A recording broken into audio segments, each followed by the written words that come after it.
நாளைக்கான வீடியோ தாங்க வந்திருக்கு. வீடியோ வந்து கொஞ்சம் கவலையாக இருந்துச்சு அப்படின்னு தாங்க சொல்லணும். ஏன்னு பார்த்துக்கிட்டோம்னா, நம்ம வீரா இருக்காங்கல்ல, வீரா வந்து அந்த மாப்பிள்ளைய வந்து கல்யாணம் பண்ணுறதுக்காக ஒத்துக்கிட்டாங்க அப்படின்னு தாங்க சொல்லணும். கல்யாண ஏற்பாடுலாம் பயங்கரமாக நடந்துக்கிட்டு இருக்கு.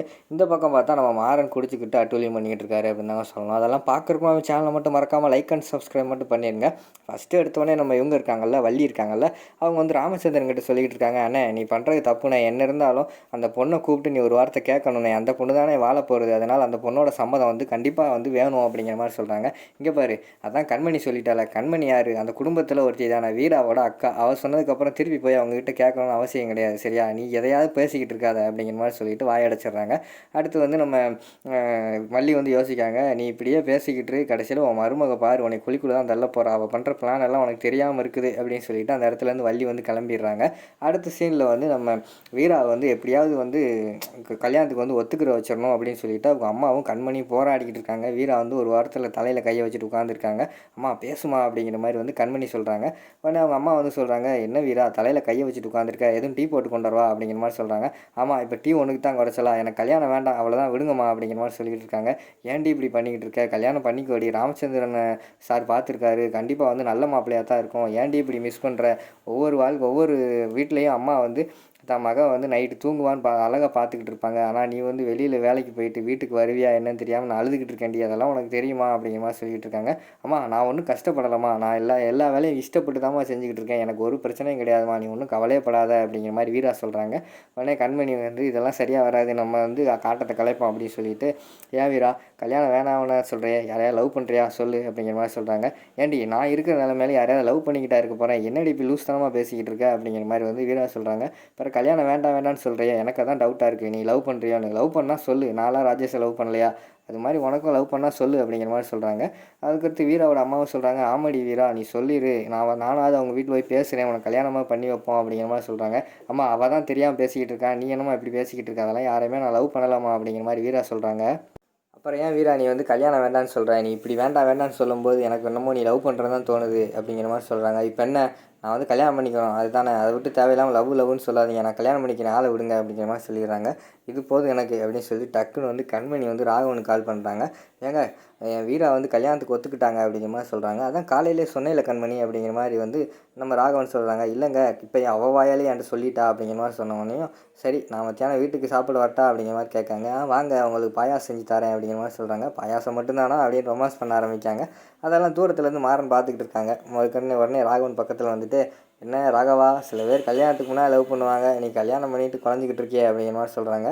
அதெல்லாம் ஒரு தனி ஆசைடா, அதெல்லாம் உனக்கு தெரியாது விடு அப்படிங்கிற மாதிரி சொல்லிவிட்டு நம்ம ராகவன் சொல்கிறாங்க. சரி அண்ணி என்ன சொல்கிறாங்க அப்படிங்கிற மாதிரி கேட்டவொடனே, நம்ம வீரா இருக்கால, வீரா வந்து கல்யாணத்துக்கு ஒத்துக்கிட்டாலாம் அப்படிங்கிற மாதிரி சொன்னவொடனே நம்ம மாறன் மூஞ்சி வந்து ஒரு மாறி இருக்குது.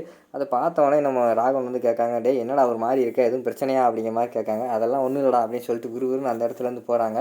அது எப்படி நம்மக்கிட்ட வந்து கல்யாணத்துக்கு எனக்கு பிடிக்கல, நான் வேண்டாம்னு சொல்லிட்டேன்னு சொல்லிட்டு இப்போ கல்யாணத்துக்கு ஓகே சொல்லியிருக்கான்னு சொல்லிட்டு விறுவிறுன்னு வீராவோட வீட்டுக்கே போயிடுறாங்க. வீராவோட வீட்டில் பார்த்தா அவனுக்குள்ள கண்மணியாக அவங்க அம்மாவும் இருக்காங்க. உடனே உள்ளே வந்தவொடனையும், வாங்க மாறா இப்போ தான் வந்தீங்களா அப்படிங்கிற மாதிரி சொல்கிறாங்க. ஆமாம் அப்படிங்கிற மாதிரி சொன்னவொடனையும், ஐயோ நாங்கள் ஸ்வீட் எதுவும் இல்லை, இந்தாங்க வெல்லம் சாப்பிடுங்க அப்படிங்கிற மாதிரி சொல்லிட்டு கொடுக்காங்க. எதுக்கு வெல்லம் அப்படிங்கிற மாதிரி வந்து நம்ம மாறன் கேட்காங்க. அது கண்மணி சொல்கிறாங்க, வீரா வந்து கல்யாணத்துக்கு ஒத்துக்கிட்டால அதுக்காக தான் இது, சாப்பிடுங்க அப்படிங்கிற மாதிரி சொல்லிட்டு கொடுக்காங்க. உடனே கையிலே வச்சுக்கிட்டு இருக்காங்க. அதுக்கடுத்து வந்து நம்ம கண்மணி வந்து சொல்லிட்டு கிளம்பிடுறாங்க. அம்மா எனக்கு வீட்டில் கொஞ்சம் வேலை இருக்குது, நான் சீக்கிரமாக வரேன்னு சொல்லிட்டு வந்திருந்தேன், அதனால் நான் கிளம்புறேன்னு சொல்லிட்டு போயிடுறாங்க.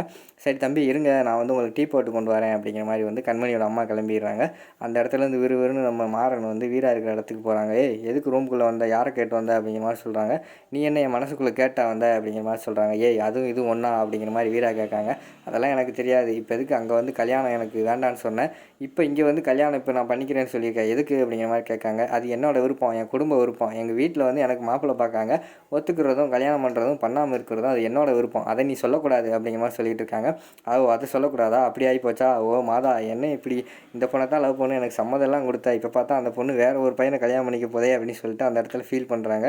என்ன மாதா ஆகுதாங்கிற, அதெல்லாம் உனக்கு தெரியாது, நீ பேசாமல் இரு அப்படிங்கிற மாதிரி சொல்கிறாங்க நம்ம மாறனு. இங்கே பாரு கடைசியாக கேட்குறேன், என்னை உனக்கு பிடிச்சிருக்கா பிடிக்கல அதை மட்டும் சொல்லு அப்படிங்கிற மாதிரி சொல்கிறாங்க. உன்னை எப்போ நான் லவ் பண்ணேன், உன்னையெல்லாம் பிடிக்கல, உனக்கு லவ் பண்ண மாட்டேன், கல்யாணம் பண்ண மாட்டேன் அப்படிங்கிற மாதிரி சொல்லிடுறாங்க. சரி விடு அப்படின்னு சொல்லிட்டு கோவப்பட்டு அந்த இடத்துல இருந்து மாறன் போகிறாங்க. அந்த நேரத்தில் வந்து நம்ம வீராவோட அம்மா வந்து டீ போட்டு கொண்டு வராங்க. தம்பி என்ன தம்பி வெள்ளத்தை சாப்பிடாம வச்சுருக்கீங்க, சாப்பிடுங்க அப்படின்னு சொன்னோடனே வாயில் லேசாக ஒரு கடிக்காங்க. கடிச்சுருந்தாங்க டீ குடிங்க அப்படிங்கிற மாதிரி சொல்கிறாங்க. இல்லைங்க வேண்டாம் அவசரமாக ஒர்க் இருக்குது அப்படின்னு சொல்லிட்டு வெளியில் கிளம்பிட்டு இந்த வெள்ளம் தான் குறை அப்படின்னு சொல்லிட்டு அதை தூக்கி எறிஞ்சிட்டு விறுவிறுன்னு சரக்கு அடிச்சுட்டு ரோட்டில் அல்லாடிக்கிட்டு வந்துக்கிட்டு இருக்காங்க.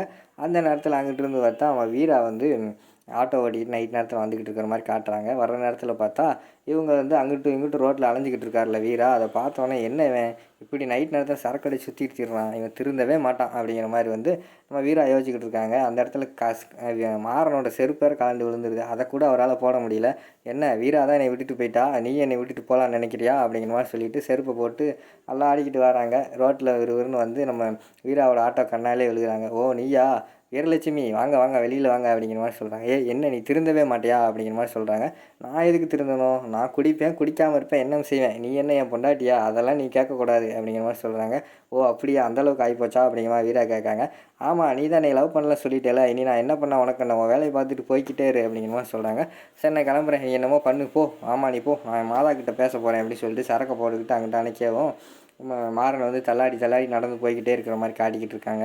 அதோட பார்த்திங்கன்னா இந்த எபிசோட வந்து முடிச்சிடுறாங்க.